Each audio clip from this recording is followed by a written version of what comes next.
Hindi mahalaga kung ang dami mong alam, o ang dami mong pera, o ang dami mong galing, o ang dami mong palakpak o tagumpay.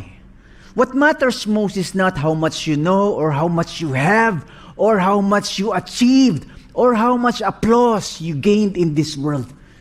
The most important thing is how much you love.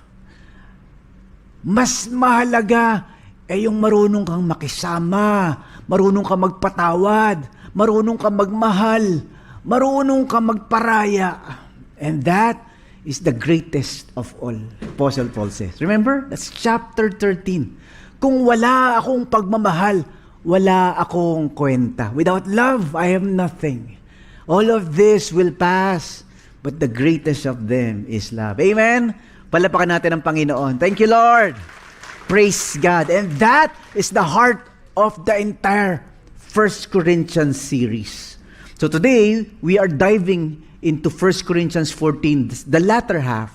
Pinamagatan natin ang ating message today na ang worship na nagpapalakas sa family of God. Ang ganda, ano? This is an invitation by the Apostle Paul for us to understand the true worship that pleases God. The true worship that honors God is the worship that allows us to strengthen relationship to one another.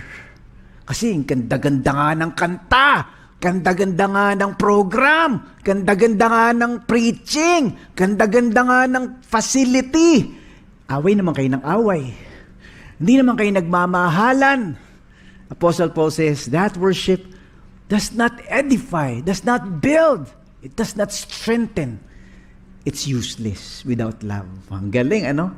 So if you remember, the entire book of Corinthians can be divided into 3 parts. Chapters 1 to 4 is all about the divisions in the church. Away-away, may kampihan. Kampi ko kay Pastor Apollo, kay Pastor Paul ako, kay Pastor Peter ako, ako kay Jesus ako. So parang ang gulo-gulo nila, ano? Second part is chapters 5 to 14. Disorder in the church, sexual scandals, lawsuits against fellow believers, nagdidimandahan. Merong mga issues about ano ba yung dapat kainin, hindi dapat kainin. Ano ba yung mga spiritual gifts na mas mahalaga, and so on and so forth. And finally, the series ends on chapter 15 to 16. Malapit na. The doubting in the church. They were doubting the resurrection. They were doubting the truth, the reliability of the empty tomb. Totoo ba na nabuhay si Jesus mula sa mga patay? And so that is 1 Corinthians for all of us. And so today we are continuing with the series on chapter 14, where there is a controversy and a dispute about spiritual gifts. Parang, ano ba talaga yung mahalagang spiritual gift na galing sa Panginoon? Ano ba talaga yung type ng worship na nagagamit ang spiritual gifts to bless the church? So today, our big idea is this. Ang pagsamba na gusto ni Lord ay yung galing sa puso na nagmamahal at nagpapalakas sa pamilya ng Diyos. Yun pala, no? God favors the worship that stirs people to know God, strengthens the church, that is sensitive to others, the worship that sustains order and harmony among believers. Sa umaga pong ito, meron tayong 4 na katotohanan na pag-aaralan. 4 beautiful, powerful truths. Ano ba nga ang pagsamba na gusto ni Lord? Number 1, it's the worship that brings people closer to God. The worship that God favors is the worship that builds up the church. A worship that becomes considerate to others. A worship that boosts order and peace. So let us begin. Number 1, worship that brings people closer to God is the worship that God favors.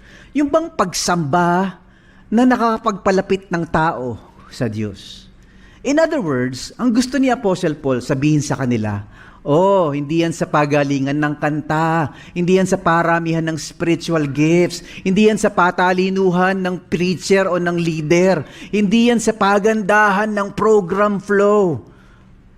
Palaliman ng relasyon sa Diyos at relasyon sa isa't isa.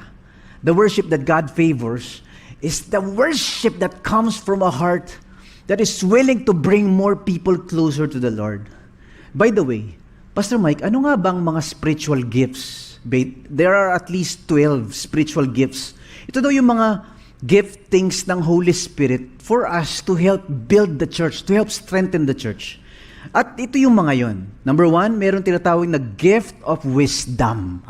Ito yung kaya mong ipaliwanag, yung karunungan ng Diyos to explain to people the mysteries of God. The gift of knowledge. Ito yung kaya mong ipaliwanag, yung mga mahirap ipaliwanag, pinapasimple mo. It's a gift pala, the gift of faith. Kaya natin yan, mas malaki si Lord.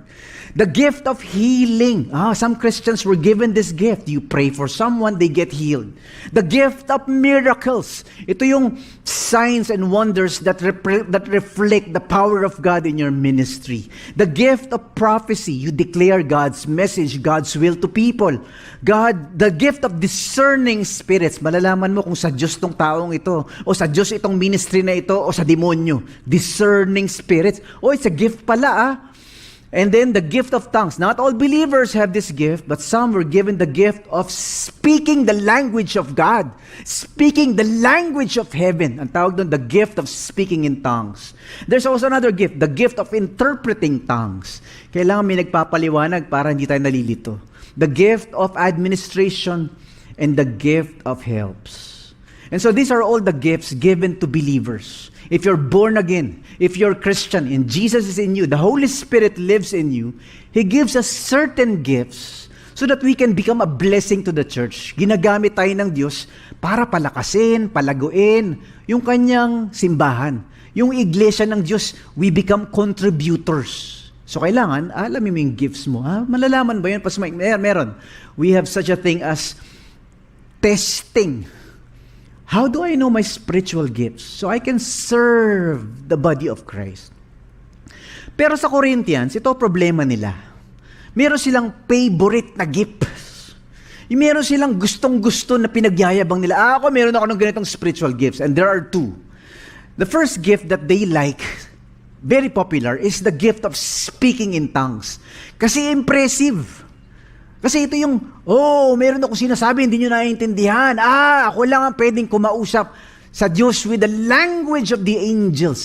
Speaking in tongues. There's another gift, the gift of prophecy. When you declare God's message to the people of God. When you declare God's will to the family of God. That's the gift of prophecy. What does God want? What is God up to? Yan, it's a gift of prophecy. So ito yung problema ng mga Corinthians. They love those gifts. Well, sabi ni Apostle Paul, hindi naman masama, pero ilagay natin sa ayos. Ayan. So he's inviting them to understand that when there are spiritual gifts present, make sure na itong paggamit nito ay nagdadala ng mga tao sa Panginoon at hindi nagpapalayo. So that's why he says in verse 23 to 25, even so, if an unsaved person or someone who doesn't have these gifts of speaking in tongues comes to church and hears you all talking in other languages, he is likely to think that you are crazy. Parang mga baliw yata ito. Hindi ko maintindihan. Ano pinagsasabi ng mga ito? Kung meron daw paggamit ng speaking in tongues nang wala sa lugar. So kung sabi niya, kung saan nagsasama-sama ang buong church, tapos nagsimula kayong lahat na mag-speak in tongues, tapos may pumasok na outsiders o kaya mga hindi naniniwala, mga bisita, mga hindi Christian. Di ba nila iisipin na mga baliw kayong lahat? Bang klase, ano? So sinasabi ni Apostle Paul, ano ba? You use the gifts so people can become closer to God and not be repelled far from God. Dapat daw yung ating pagsamba ay isang uri ng pagsamba nagdadala, napapalapit ang mga tao sa Diyos. Nare-realize nila, kailangan ko pala ang Diyos. Mahal pala ako ng Panginoon. Yan. Instead na parang, gulo naman dito. Hindi na ako babalik sa church na ito. Ano ba? Hindi sila sakit naman kausap ng mga ito. Ang gulo naman. Parang hindi yata para sa akin tong simbahang ito. Ayan. So, parang sinasabi ni Apostle Paul, ayusin ninyo. And then he went on, he says, but if you prophesy, preaching God's word, and an unsaved person or a new Christian comes in who does not understand about these things, All these sermons will convince him of the fact that he is a sinner and his conscience will be pricked by everything he hears. Yun ang dapat na kind of worship. Parang yung mga tao nare-realize nila, kailangan ko pala si Lord. Walang kwenta pala ang buhay kung wala ang Diyos. Sabi niya, pero kung lahat kayo ay nagpipreach ng mensahe ng Diyos, tapos may pumasok na mga di naniniwala o mga ordinaryong tao, marirealize nila ang kanilang mga kasalanan at gugustuhin nilang magbago dahil sa lahat ng mga narinig nila. And then he went on, he says, as he listens, itong bisita na to, as he listens, his secret thoughts will be laid bare. And he will fall down on his knees and worship God, declaring that God is really there among you.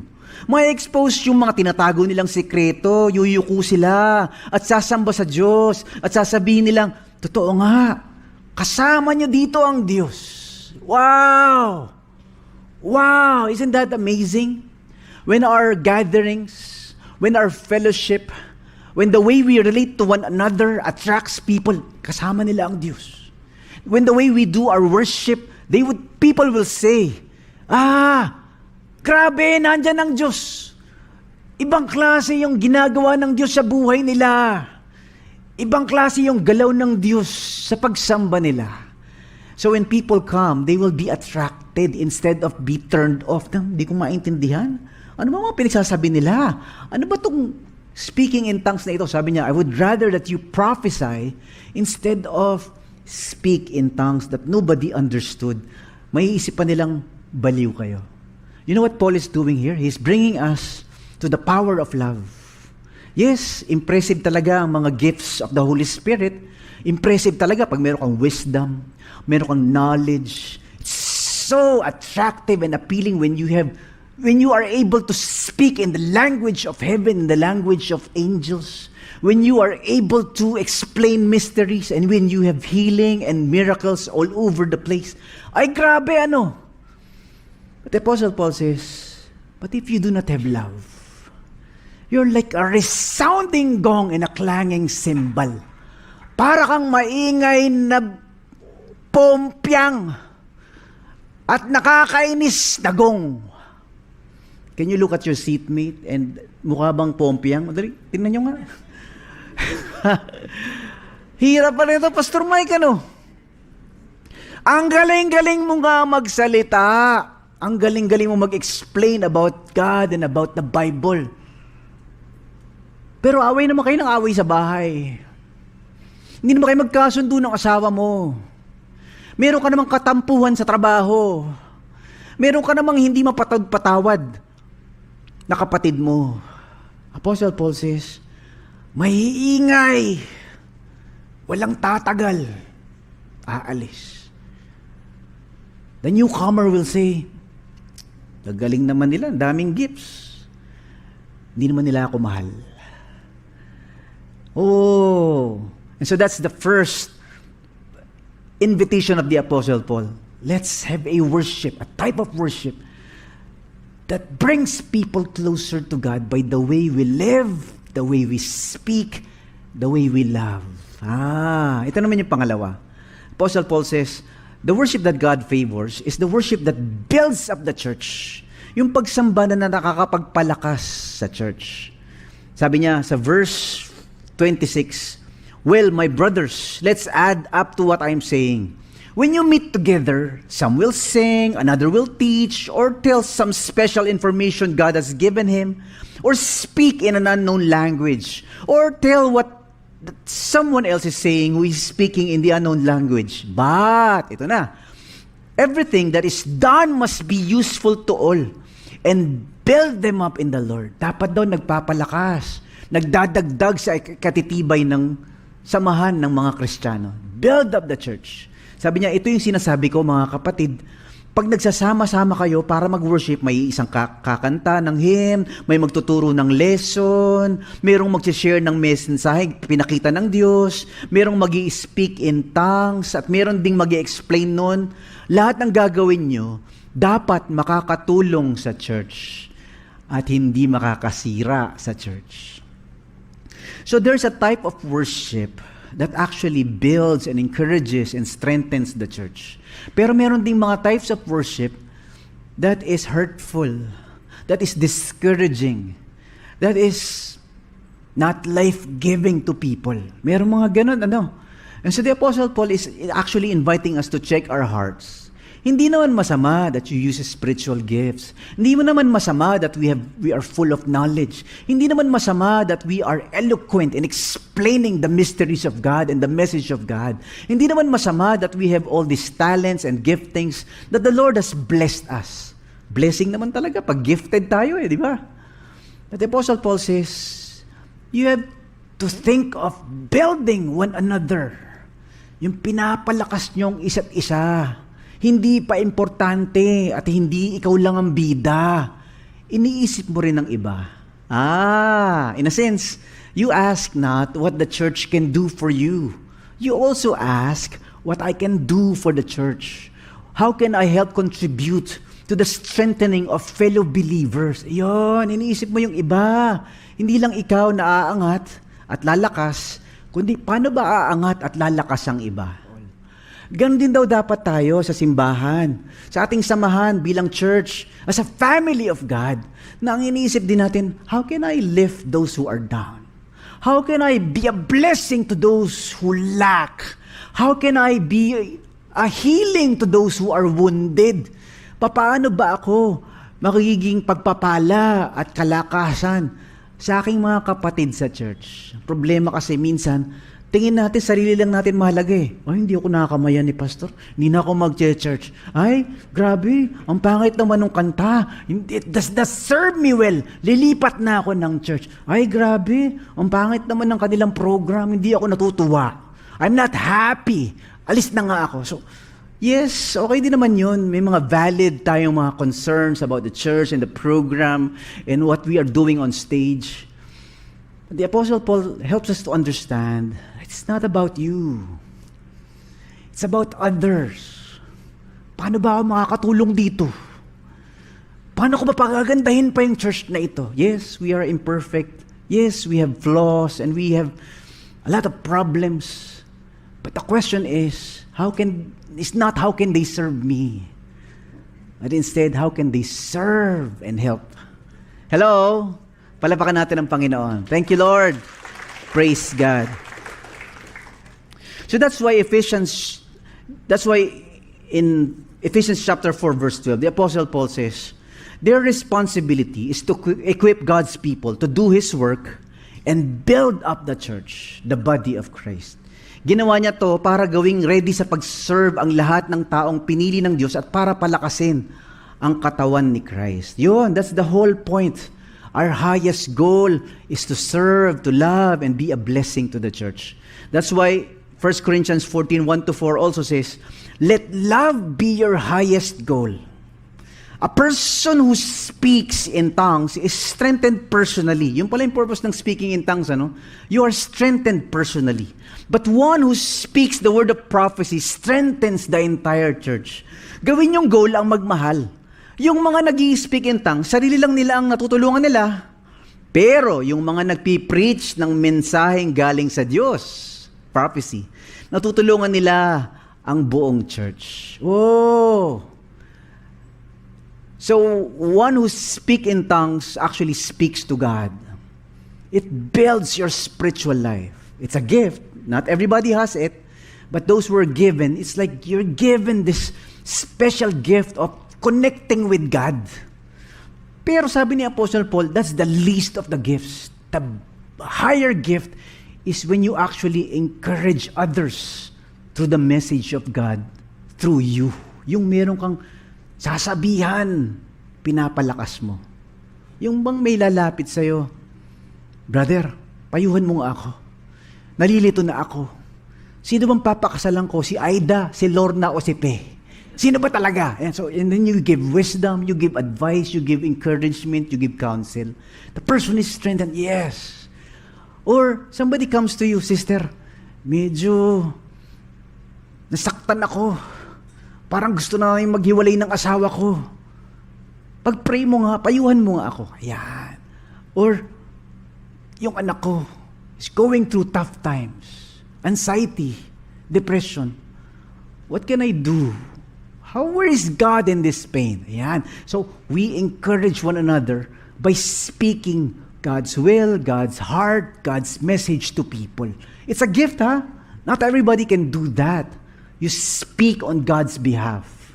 And that's in the New Testament called prophecy. And dito naman yung pangatlo. Worship that honors God is the worship that becomes considerate to others. Ito daw yung pagsamba na nagbibigay konsiderasyon para sa iba. Ito yung iniisip mo, may nasasaktan ba? May naiinis ba? May naguguluhan ba sa aming ginagawang pagsamba? O sa pamamaraan namin ng ministry? In fact, today, before the worship, kaninang bago mag 9 o'clock, somebody actually was hurt because of what I said. So may nasaktan, may nagtampo. And so ako, disturbed ako. Naalala niyo ba yung sinabi ni Jesus na, oh, mag-worship ka, mag-o-offer ka kay Lord, merong kang hindi makasundo. Iwan mo yung offering mo, iwan mo yung church, makipag-ayos ka. So sabi ko sa misis ko, mahal, parang hindi ako okay. Kasi may nasabi yata akong masakit. Somebody misunderstood me, and so I sent a message, text message. Sabi ko, I'd like to apologize. I hurt you. I said something and you were hurt. Please forgive me. And that's the only time I was able to worship the Lord. Hirap po talaga, no? Pag mayroong bigat. Kapag di may makasundo. Kaya bago ako tumayo sa harap, I make sure na okay kami ng misis ko. Kagabi, nag-away kami. Sabi ko, Lord, magpipreach ako bukas, ha? Away ho kami. Before sleeping, I made sure na okay kami. Nagsorry ako, nagsorry siya.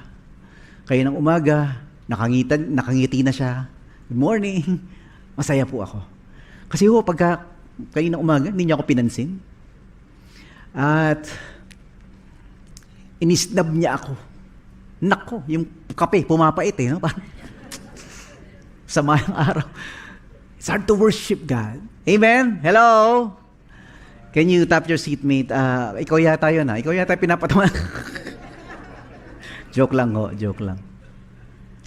Your pastors are not perfect. We're human beings. We are flawed people. We make mistakes. And we become hurtful to our family, to our friends, and to some of our church mates. Meron sumusugod ho sa akin. Talagang susugurin ho ako. Pastor Mike, nainis ako sa'yo. Galit ako sa'yo. Hindi, joke. Sabi ko, sige, usap tayo. You know?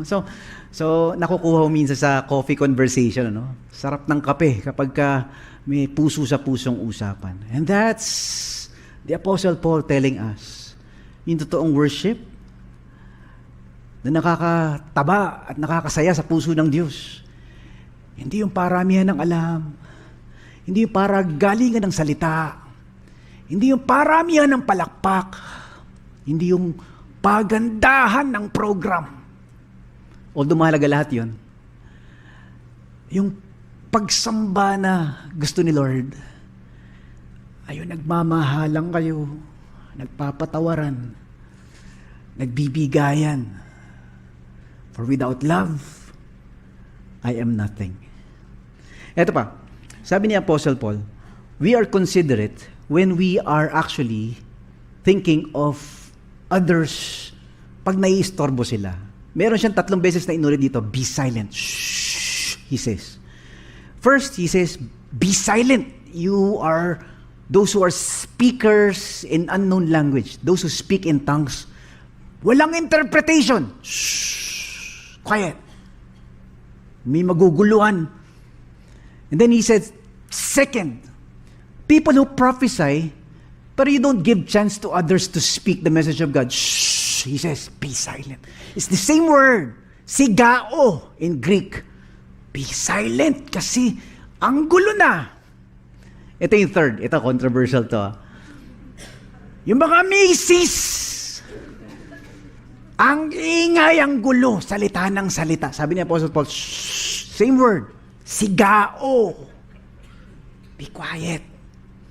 Umayos kayo. Yan. Wives causing disruptive talk. Tinangan natin isa-isa. Ito yung una. Those who speak in tongues, pero walang interpretation, Apostle Paul says, shh. This is what he says. No more than 2 or 3 should speak in an unknown language. Konti lang, hindi sabay-sabay, hindi lahat. And they must speak one at a time. And someone must be ready to interpret what they're saying. But if anyone is present who can interpret, they must not speak out loud. Kung walang mag-i-interpret, shh, sigao. They must talk silently to themselves and to God in unknown language but not publicly. Kung may mag-i-speak in tongues, dapat 2 o hanggang 3 lang, salit-salitan sila, tapos dapat may mag-i-explain ng sinasabi nila. Pero kung wala mag-i-explain, dapat tumahimik, shh, sigao. Tumahimik na lang yung nag-i-speak in tongues, tapos kausapin na lang niya ng sarilinan ang Diyos. It's between you and God na lang. Kung walang mag-i-interpret. It's order in the church. Wag magulo. Yes, spiritual gifts are a blessing, but there is order in a proper way.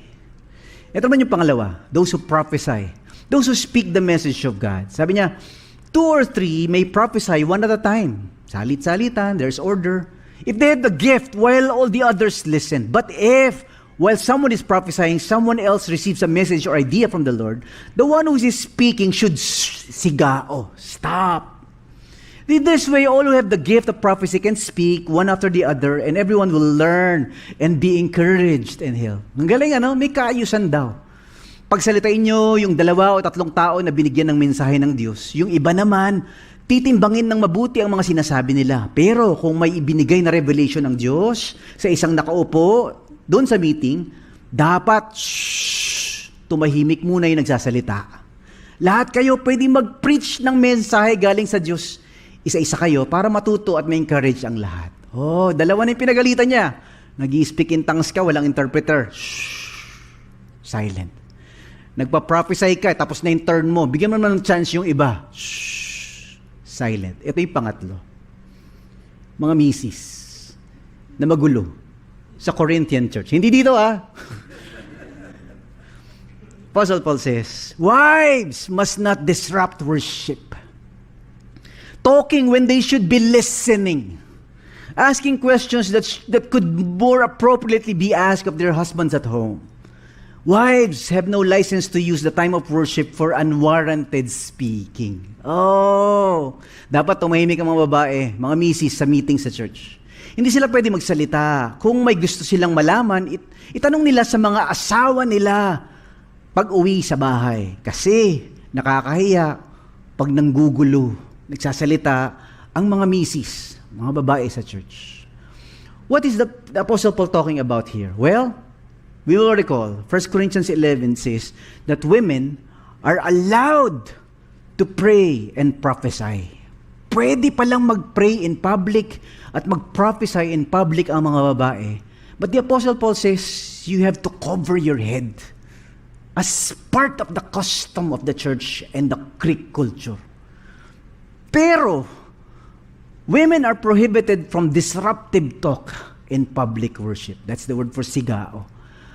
It doesn't mean that they should not stand and sing or MC or teach. It just means they should not be disruptive while the worship is going on. Nung panahon nila, the Christian community came from the Jewish culture of the synagogue. Sa synagogue ho, hiwalay ang mga babae sa mga lalaki. And they will not talk to each other. That's the synagogue. That's the Jewish religion. When the Gentiles, the Greeks, converted to Christianity, meron synagogue-like structure yung Christian church. Hiwalay yung babae, hiwalay yung mga lalaki. Hindi sanay siguro yung mga Gentiles. They are not used to that. And so they will talk to their husbands on the other aisle. Hoy! Ano daw sinasabi? And the Apostle Paul says, shh! You talk to your husbands at home, not here. And so there are 3 caution for silence. Number 1, those who speak in tongues with no interpretation. Shh. Those who prophesy and it's no longer their turn. Give chance to others. Shh. Wives causing disruptive talk. Shh. So the word silent here does not mean silent for all women, for all reasons, for all time in the assembled church. Apparently, it's just for the wives. This command is not addressing all the Christian women in Corinth, but more likely some group of married women. They were asked to be silent only because they are creating disorder, comparable to that created by tongue speakers without interpreters, and prophets who speak simultaneously rather than one at a time. The disorder appears to be that asking of interrupting questions during the assembly. Instead, they are asked to ask their husbands when they get home. That's the passage. Paul is not prohibiting women from ever speaking in the assembly. He is rather commanding them to stop creating disorder by verbal disruptions. So that's my take on that passage, na bawal bang tumayo ang babae at mag-MC at mag-song lead at magturo at, well, that's another debate for another time. But the passage actually talks about some wives who are encouraged by Paul to talk to your husbands at home na lang. The fourth truth that we will wrestle with today, reflect on today, is this. Yung pagsamba na gusto ni Lord is the worship that boosts order and peace. Yung pagsamba na nagsusulong ng kaayusan at kapayapaan. Yon ang gusto ni Lord. Merong order, merong peace, merong harmony.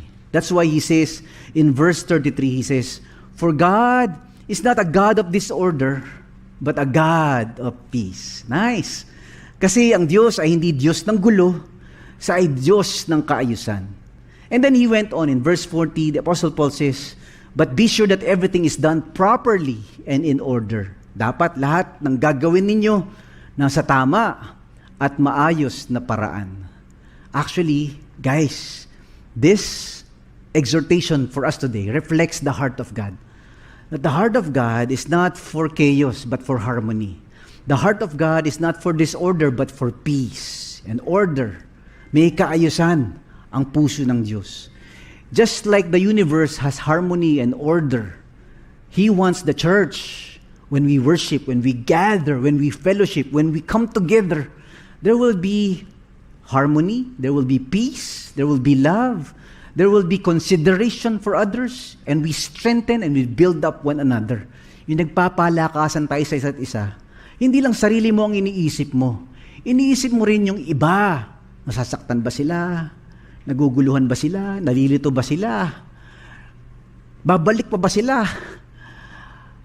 Natutuwa ba sila? Napapagpapala ba sila? Napapalapit ba sila sa Diyos? And that is the goal of Christian worship. Tandaan niyo to. Ang pagsamba na gusto ni Lord ay yung galing sa puso na nagmamahal at nagpapalakas sa pamilya ng Diyos. God favors the worship that stirs people to know God, strengthens the church, a worship that is sensitive to others, and sustains order and harmony among believers. Sa araw pong ito, 4 yung ating pinag-aralang katotohanan. 1 Corinthians 14. The worship that God favors is the worship that brings people closer to God. Yung napapalapit sa Panginoon at hindi napapalayo dahil sa church. Sometimes the church can be a stumbling block. Yes, we're flawed, imperfect beings, sinful. But the goal is that we become an attraction so that we can point people to God. Number 2, the worship that God favors is the worship that builds up the church. You don't just think about yourself. You think of others as well. Worship that becomes considerate to others. Yung merong bang nasasaktan, naguguluhan, lagi mong iniisip, lagi mong pinagbibigyan, may pagpaparaya na you consider others. And then worship that boosts order and peace. Praise God. Tayo po lahat ay tumayo. Tayo manalangin. Let's all stand, let's pray. Panginoon, salamat po sa iyong mensahe sa amin sa araw na ito. Sa iyong paalala sa amin that the worship that you want, the worship that honors you, is the worship that is born out of a heart of love. Yung puso na nagmamahal. Yes, maganda na meron kaming spiritual gifts, that we have knowledge, we have wisdom, we have eloquence, we have miracles and we have this impressive spiritual giftings from God, okay naman yun, Lord eh. Ganda nga nun eh. Kaya lang, Lord, yung hinahanap mo talaga ay yung puso na iniisip yung iba. Yung buhay na nagmamahal kahit masakit. Nagpapatawad kung may nagkamali. Nagpaparaya kung may nangangailangan. Naglilingkod kahit hindi pinapansin. Nagbibigay kahit na walang pumapalakpak. Lord, help us to become like you, Lord Jesus, who endured the cross, who suffered shame, who persevered amidst mocking and rejection and betrayal. Yung handang ibigay ang buhay kahit na dinuduraan, minumura, sinasaktan. Lord, yung nagmamahal kahit masakit. Help us to be the church that loves one another, serves one another, forgives one another, and carries one another.